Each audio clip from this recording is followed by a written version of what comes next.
கிறிஸ்துவுக்குள் அன்பானவர்களே, நம்முடைய ஆண்டவரும் இரட்சகருமான இயேசு கிறிஸ்துவின் வல்லமையான நாமத்தில் உங்களை வாழ்த்தி வரவேற்கிறோம்.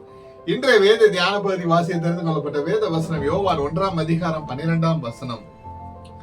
அவருடைய நாமத்தின் மேல் விசுவாசம் உள்ளவர்களாய் அவரை ஏற்றுக்கொண்டவர்கள் எத்தனை பேர்களோ அத்தனை பேர்களும் தேவனுடைய பிள்ளைகளாகும்படி அவர்களுக்கு அதிகாரம் கொடுத்தார். ஹல்லேலூயா, ஆமென்.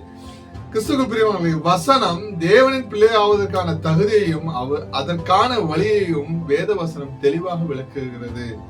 அவருடைய நாமத்தின் மேல் விசுவாசம் உள்ளவர்களாக அவரை ஏற்றுக்கொண்டவர்கள் எத்தனை பேர்களோ அத்தனை பேர்களும் தேவனுடைய பிள்ளைகளாகும்படி அவர்களுக்கு அதிகாரம் கொடுத்தார் என்று வேத வசனம் இங்கு கூறுகிறது. இயேசுவை விசுவாசித்து ஏற்றுக்கொள்ளும் எவரும் பிதாவின் குடும்பத்தில் பிள்ளைகளாகும் உரிமையையும் அதிகாரத்தையும் நித்திய ஜீவனையும் பெறுகிறார்கள் என்பதை இவ்வசனம் நமக்கு உறுதிப்படுத்துகிறது. எனக்கு பிரியமானவர்களே, இயேசு கிறிஸ்து யார் என்பதையும் அவர் நமக்கு செய்தவற்றை முழுமையாக நம்புவதே முதல் படி.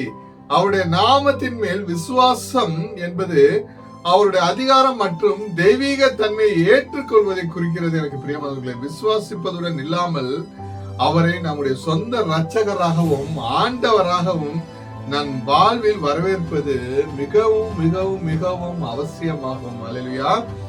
இயேசுவை ஏற்றுக்கொள்பவர்களுக்கு கிடைக்கும் மிகப்பெரிய ஸ்லாக்கியம் அவர்கள் பிதாவின் குடும்பத்தில் அங்கத்தினர் ஆவதே ஆகும்.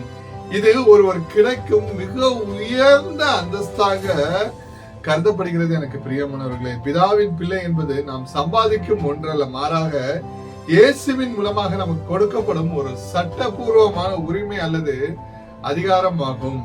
இந்த வசனம் ஆழமான சாராம்சம் என்னவென்றால், தேவனின் பிள்ளையாவது என்பது பிறப்பாலோ அல்லது சுய முயற்சியாலோ வருவதல்ல. எனக்கு பிரியமானவர்களே, அது இயேசுவின் மேல் வைக்கும் உண்மையான விசுவாசத்தால் மட்டுமே கிடைக்கும் ஒரு மேலான ஈவு என்பதாகும். ஆமென்.